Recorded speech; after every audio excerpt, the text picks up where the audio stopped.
This is the second part of Orlando by Virginia Woolf. I'm still not done with the first chapter. Soon he had covered 10 pages and more of poetry. He was fluent, evidently, but he was abstract. Vice, crime, misery were the personages of his drama. There were kings and queens of impossible territories. Horrid plots have confounded them. Noble sentiments suffused them. There was never a word said as he himself would have said it, but all was served with a fluency and sweetness which, considering his age, he was not yet 17, and that the 16th century had still some years of its course to run, were remarkable enough. At last, however, he came to a halt.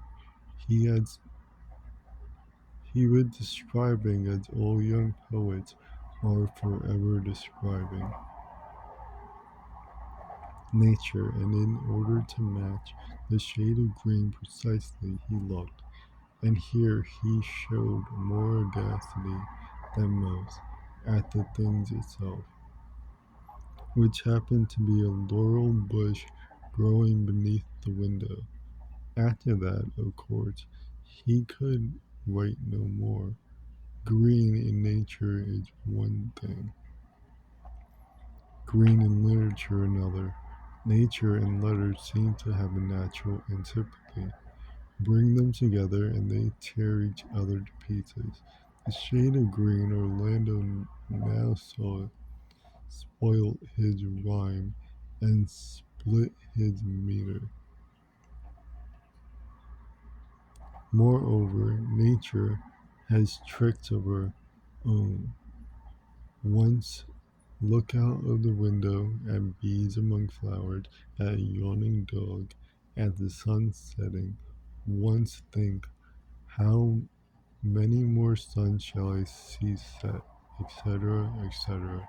The thought is too well known to be worth writing out, and one drops the pen, takes one cloak, strikes out the room, and catches one's foot on a painted chest as one does so, for Orlando was a trifle clumsy.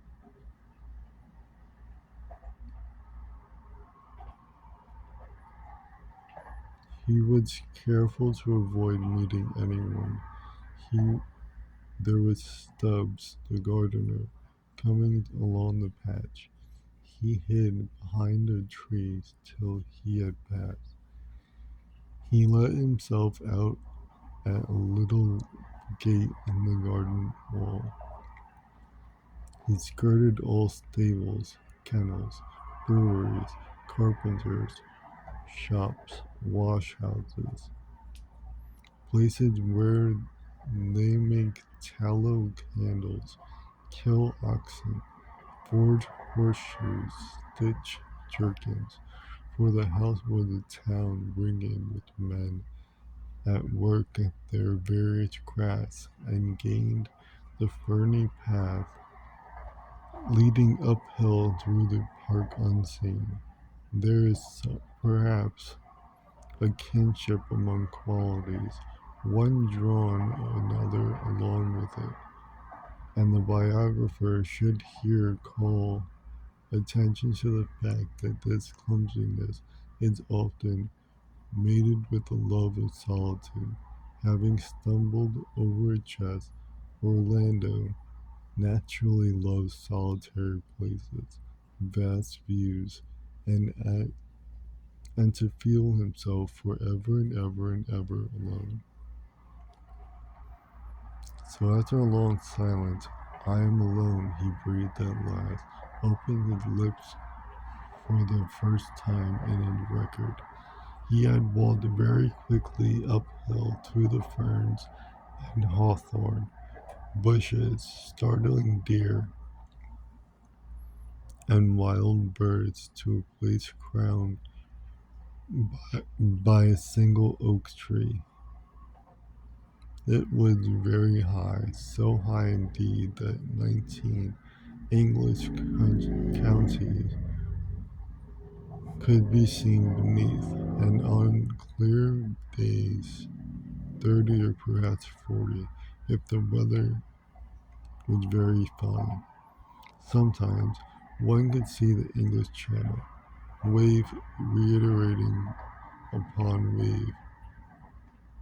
Rivers could be seen and pleasure boats gliding on them, and galleons setting out to sea, and armadas with puffs of smoke with from which came the dull thud of cannon firing, and forts on the coast, and castles among the meadows, and here a watchtower, and there a fortress, and again some vast mansion like that of Orlando's father, massed like a town in the valley, circled by walls. To the east there were the spires of London and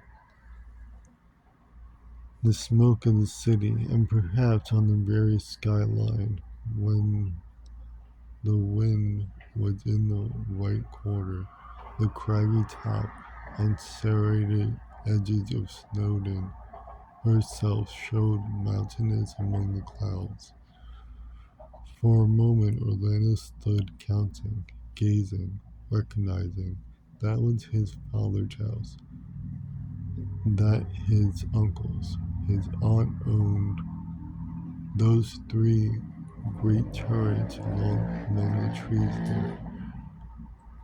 The heath has the heath was theirs in the forest, the pheasant and the deer, the fox, the badger, and the butterfly. He sighed profoundly and flung himself. There was a passion in his movements which deserves the word. On the earth at the foot of the oak tree he loved, beneath all this summer transiency, so feel the earth's spine beneath him, for such he took the hard root of the oak tree to be. Or for image followed image, it was a lack of a great horse that he was riding, or a deck of a tumbling ship. It was anything indeed, so long as it was hard, for he felt he needed something which he could attach his floating heart to, the heart that tugged at his side, the heart that seemed filled with spite and amorous gales every evening about this time when he walked out. To the oak tree tied it, and as he lay there, gradually the flutter in and about him stilled itself. The tidal leaves hung, the deer stopped, the pale summer clouds stayed, his limbs grew heavy on the ground, and he lay so still that by degrees the deer stepped nearer, and the rooks wheeled around him, and the swallow dipped and circled, and the dragonflies shot past, as if all the fertility and amorous activity of a summer's evening were woven, web-like, about his body. After an hour or so, the sun was rapidly sinking. The white clouds had turned red, the hills were violet, the woods purple, the valleys black. A trumpet sounded. Orlando leapt to his feet. The shrill sound came from the valley. It came from a dark spot down there, a spot compact and mapped out, a maze, a town, yet girt about with walls. It came from the heart of his own great house on the valley, which dark before, even as he looked, and the single trumpet duplicated and reduplicated itself with other shriller sound lost its darkness and became pierced with lights. Some more small hurrying lights as if servants dashed along corridors to answer summonses. Others were high and lustrous lights as if they burnt in empty banqueting halls made ready to receive guests who had not come, and others dipped and waved and sank and rose as if held in the hands of troops of serving men, bending, kneeling, rising, receiving, guarding, and escorting with all dignity. Indoors, a great princess alighting from her chariot. Coaches turned and wheeled in the courtyard. Horses torqued their plumes. The queen had come.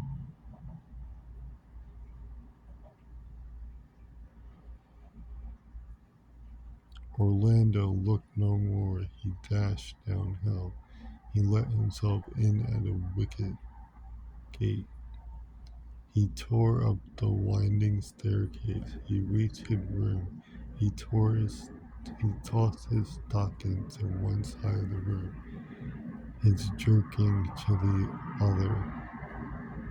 He dipped his head. He scoured his hands. He pared his fingernails. With no more than 6 inches of looking glass and a pair of old candles to help him, he had thrust on crimson breeches, lace collar, waistcoat of taffeta, and shoes with rosettes on them as big as double dahlias in less than 10 minutes by the stable clock. He was ready. He was flushed. He was excited. But he was terribly late. By short cuts known to him, he made his way now through the vast congeries of rooms and staircases to the banqueting hall, 5 acres distant on the other side of the house. But halfway there, in the back quarters where the servants lived, he stopped. The door of Miss Skookley's living room stood open. She was gone, doubtless, with all her keys to wait upon her mistress. But there, sitting at the servants' dinner table with a tankard beside him and paper in front of him, sat a rather fat, shabby man whose ruff was a thought dirty, and those clothes were of hodden brown. He held a pen in his hand, but he was not writing. He seemed in the act of rolling some thought up and down, to and fro, in his mind till it gathered shape or momentum to his liking. His eyes globed and clouded with some green stone of curious texture, some fixed. He did not see Orlando. For all his hurry, Orlando stopped dead. Was this a poet? Was he writing poetry? Tell me, he wanted to say, everything in the whole world. For he had the wildest, most absurd, extravagant ideas about poets and poetry. But now speak to a man who does not see you, who sees ogres, satyrs, perhaps the depths of the sea instead. So Orlando stood gazing while the man turned his pen in his fingers, this way and that way, and gazed and mused, and then, very quickly, wrote half a dozen lines, and looked up. Whereupon Orlando, overcome with shyness, darted off and reached the banqueting hall, only just in time to sink upon its knees, and, hanging his head in confusion, to offer a bowl of rose water to the great queen herself. Such was his shyness that he saw no more of her than her ringed hand in water. But it was enough. It was a memorable hand, a thin hand with long fingers always curling as a round orb or scepter. A nervous crab, sick, sickly hand. A commanding hand, too. A hand that had only to raise itself for a head to fall. A hand, he guessed, attached to an old body that smelt like a cupboard in which furs are kept in camphor,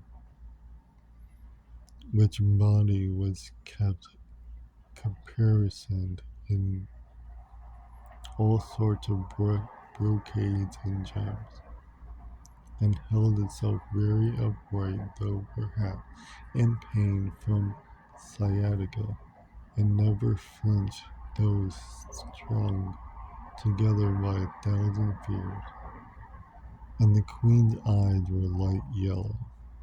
All this he felt as the great rings flashed in the water, and then something passed his hair, which perhaps accounts for his seeing nothing more likely to be of use to a historian. And in truth, his mind was such a welter of opposites, of the night and the blazing candles, of the shabby poet and the great queen, of silent fields and the clatter of serving men, that he could see nothing, or only a hand. By the same showing, the queen herself can have seen only a head. But if it is possible from a hand to induce a body informed with all attributes of a great queen, her crabbedness, courage, frailty, and terror, surely a head can be as fertile. Looked down upon from a chair of state by a lady whose eyes were always, if the waxworks at the Abbey are to be trusted, wide open. The long curled hair, the dark head bent so reverently, so innocently before her, implied a pair of the finest legs that a young nobleman had ever stood upright upon. The violet eyes, the heart of gold, and loyalty and manly charm, all qualities which the old woman loved. The more and more, the more they failed her, for she was growing old and worn and bent before her time. The sound of cannon was always in her ears. She saw always the glistening poison drop in the long stiletto. As she sat at table, she listened. She heard the guns in the channel. She dreaded, was that a curse? Was that a whisper? Innocence, simplicity were all the more dear to her for the dark background she set them against.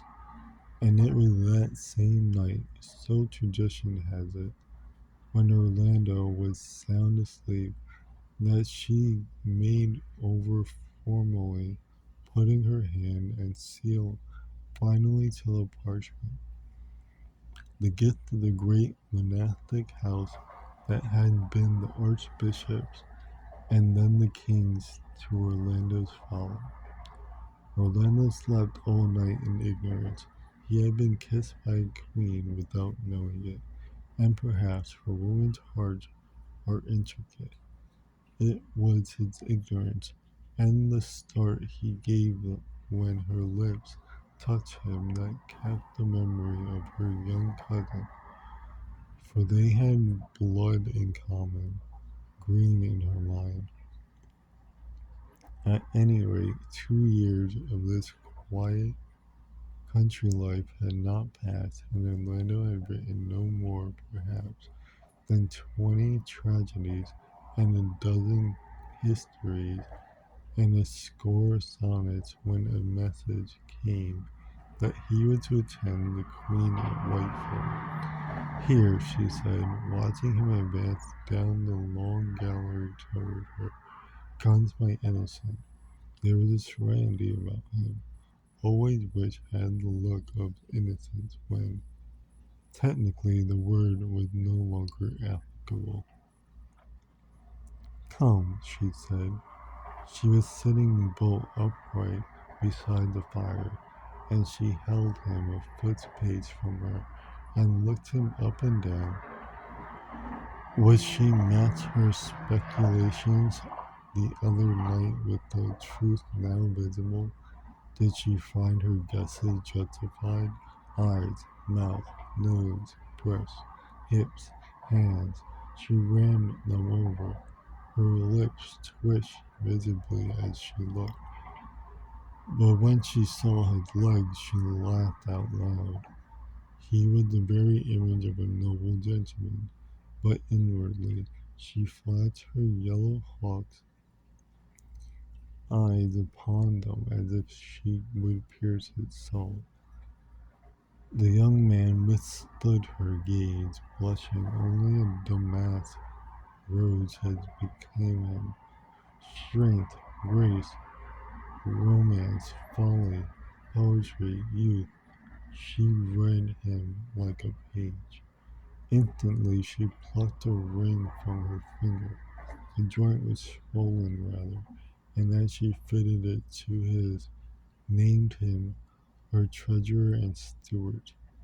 Next hung from him change of office, and bidding him bend his knees, tied round it at the slenderest part the jewelled order in the garter. Nothing after that was denied him. When she drove in state, he rode at her carriage door. She sent him to Scotland on a sad embassy to the unhappy queen. He was about to sail to the Polish ward when she recalled him. For now would she bear him to think of that tender flesh torn, and that curling head rolled in the dust. She kept him with her.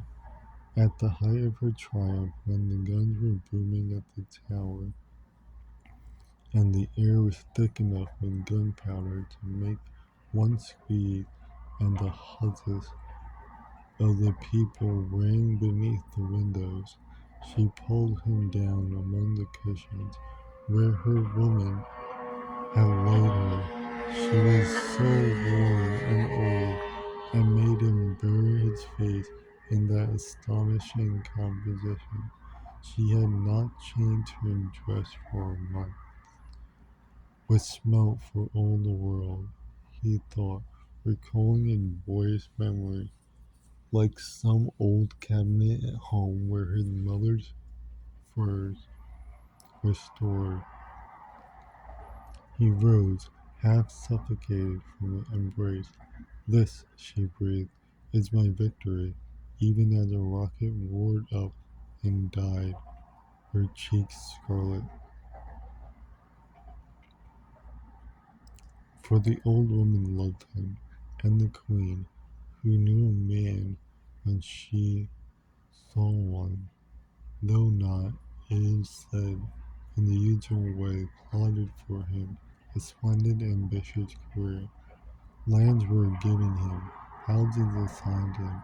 He was to be the son of her old age, the limb of her infirmity, the oak tree in which she lent her degradation.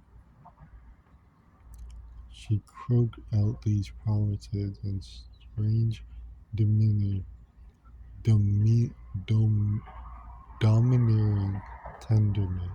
They were at Richmond now, sitting bolt upright in her stiff brocades by the fire which, however high they piled it, never kept her warm. However, hmm, meanwhile, the long winter months drew on. Every tree in the park was lined with frost. The river ran sluggishly. One day, when the snow was on the ground and the dark paneled rooms were full of shadows and the stags were barking in the park, she saw in the mirror, which she kept for fear of spies always by her, through the door which she kept for fear of murderers always open, a boy. Could it be Orlando?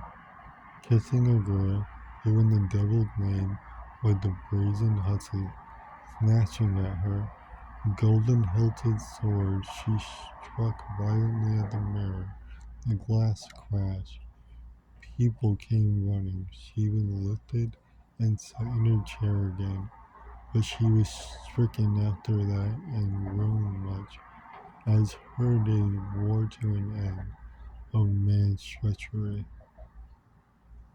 It were the landlord's fault perhaps, yet after all, are we to blame Orlando? The age was the Elizabethan, their morals were not ours, nor their poets, nor their climate, nor their vegetables even. Everything was different.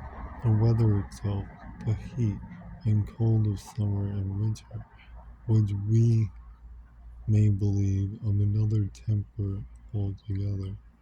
The brilliant, amorous day was divided as sheerly from the night as land from water. Sunsets were redder and more intense. Dawns were whiter and more auroral. Of our crepuscular half-lights and light lingering twilights they knew nothing. The rain fell vehemently or not at all. The sun blazed or there was darkness. Translating this to the spiritual regions and their womb is the poet saying beautifully, now rose fade. How roses fade and petals fall. The moment is brief, they say. The moment is over. One long night is then to be slept by all.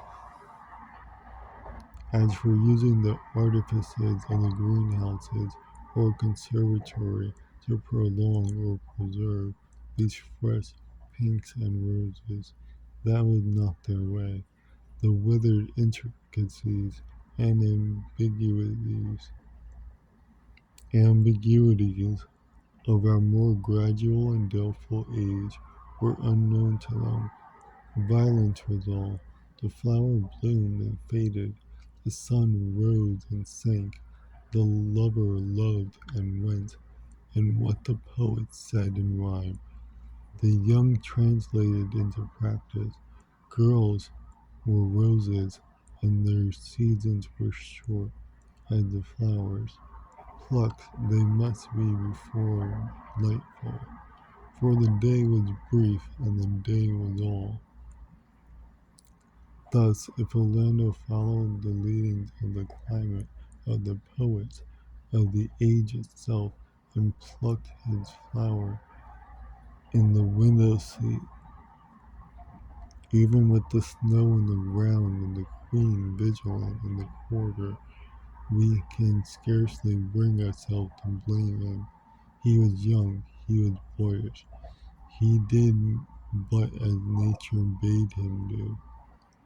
As for the girl, he knew no more than Queen Elizabeth herself did what her name was. It may have been Doris, Chloris, Delia, or Diana, for he had rhymes to them all in turn.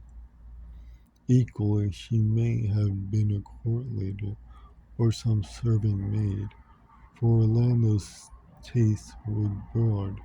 He was no lover of garden flowers only. The wild and the weeds even had always a fascination for him.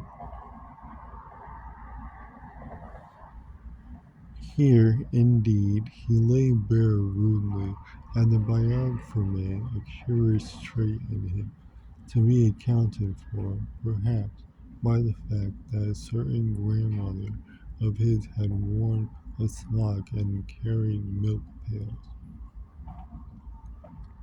Some grains of the Kentish or Sussex earth were mixed with a thin, fine fluid which came to him from Normandy. He held that the mixture of brown earth and blue blood was a good one. Certain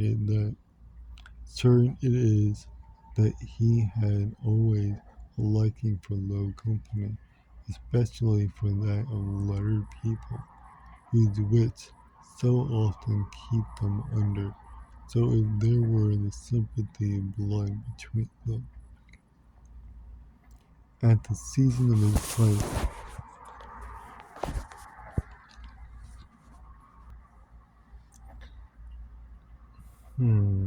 the season of his life,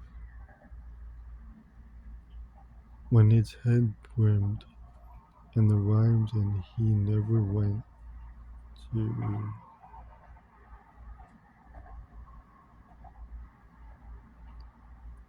he held that the mixture of brown earth and blue blood was a good one. Certain it is that he had always a liking for low company, especially for that of lettered people whose wits so often keep them under, as if there were the sympathy of blood between them. At this season of his life, when his head brimmed with rhymes, and he never went to bed without striking off some conceit, the cheek of an innkeeper's daughter seemed fresher, and the wit of a gamekeeper's niece seemed quicker than those of the ladies of court. Hence he began going frequently to Wapping Old Stairs and the beer gardens at night, wrapping in a grey cloak, to find the star at his neck and the garter at his knee. There, with the mug before him among the saddled alleys and bowling greens and all the simple architecture of such places, he listened to sailors' stories of hardships and horror and cruelty in the Spanish Main, how some had lost their toes, others their noses, but the spoken story was never so rounded or so finely colored as the written. Especially he loved to hear them volley forth their songs of the Azores, while the parakeets, which they had brought from those parts, pecked at the rings in their ears, tapped with their hard, acquisitive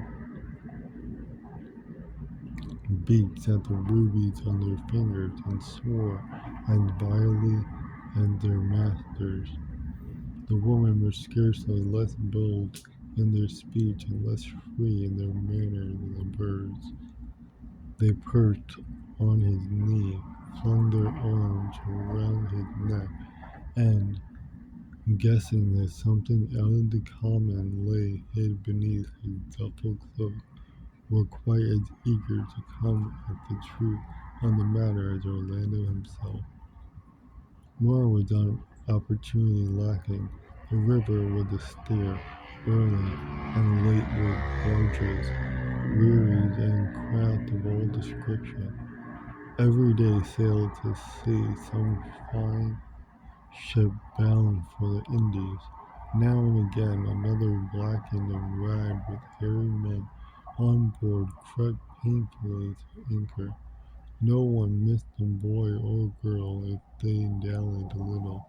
on the water after sunset, or raised an eyebrow if gossip had seen them sleeping soundly among the treasured sacks, safe in each other's arms. Such indeed was the adventure that befell Orlando, Sucky, and the Earl of Cumberland. The day was hot, their loves had been active, they had fallen asleep among the rubies.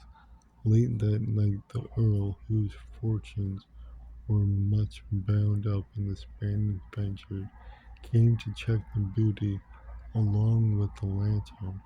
He flashed the light on a barrel. He started back with an oath. Twined about the cask, two spirits lay sleeping, superstitious by nature and his conscience laden with many crimes. The Earl took the couple. They were wrapped in a red cloak, and Sucky bosom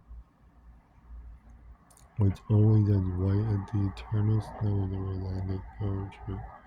For a phantom sprung from the graves of drowned sailors to upbraid him. He crossed himself, he vowed repentance. The row of elmed houses still standing in the shame road in the visible fruit of that moment's panic. 12 poor old women of the parish today drink tea, and tonight bless his lordship for a roof above their heads, so that illicit love in a treasure ship. But we omit the moral. Soon, however, Orlando grew tired, not only of the discomfort of this way of life, and of the crabbed streets of the neighborhood, but of the primitive manner of the people. For it was to be remembered that crime and poverty had none of the attraction of the Elizabethan that they have for us. They had none of our modern steam of book learning, none of our belief that to be born the son of a butcher is a blessing, and to be unable to read a virtue. No fancy that what we call life and reality are somehow connected with ignorance and brutality, nor indeed any equivalent of these two words at all.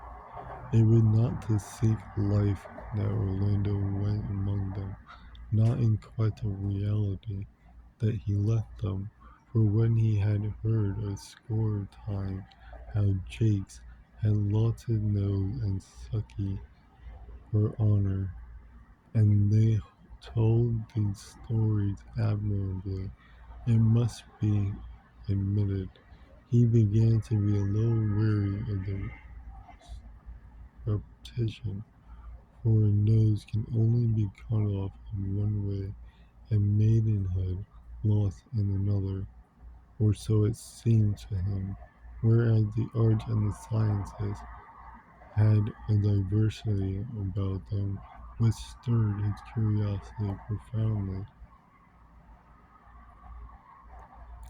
So always keeping them in happy memory, he left off frequenting the beer gardens and the skittle alleys, hung his grey cloaks in his wardrobe, let his star shine at his neck and his garter twinkle at his knee, and appeared once more at the court of King James. He was young, and he was rich, he was handsome. No one could have been received with greater acclamation than he was. It was certain indeed that many ladies were ready to show him their favours.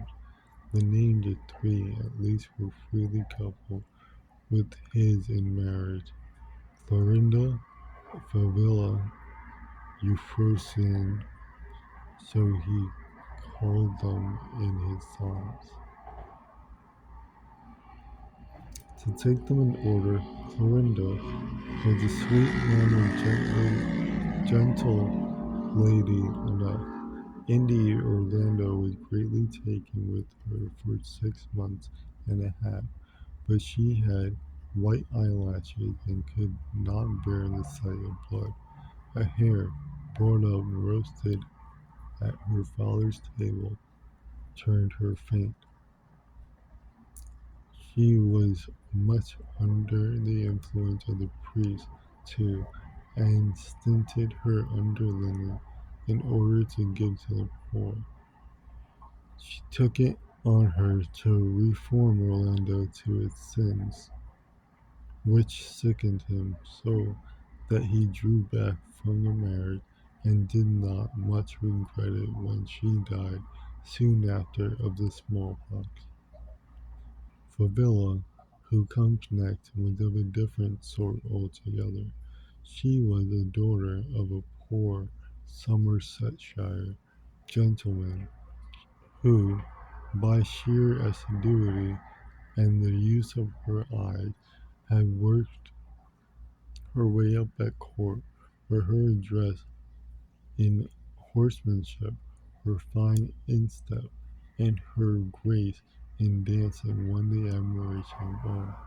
Once, however, she was so ill advised as to whip a spaniel that had torn one of her silk stockings, and it must be said in justice that Favilla had few stockings, and those for the most part of the drugget's, within an inch of his life beneath Orlando's window. Orlando, who was a passionate lover of animals, now noticed that her teeth were crooked and the two front turned inward, which, he said, in a sure sign of a perverse and cruel disposition in woman, and so broke the engagement that very night forever. The third, Euphrosyne, was by far the most serious of his flame. She was by birth one of the Irish Desmonds, and had therefore a family tree of her own as old and deeply rooted as Orlando's itself, who was fair, florid, and a trifle phlegmatic. She spoke Italian well, had a perfect set of teeth in her upper jaw, though those on the lower were slightly discolored. She would never without whippet or spaniel at her knee, fed them with white bread from her own plate, sang sweetly to the virginals, and was never dressed before midday owing to the extreme care she took of her person. In short, she would have made a perfect wife for such a nobleman as Orlando, and matters had gone so far that the lawyers on both sides were busy with covenants, jointures, settlements, messuages, tenements, and whatever is needed before one great fortune can mate with another, when, with a sudden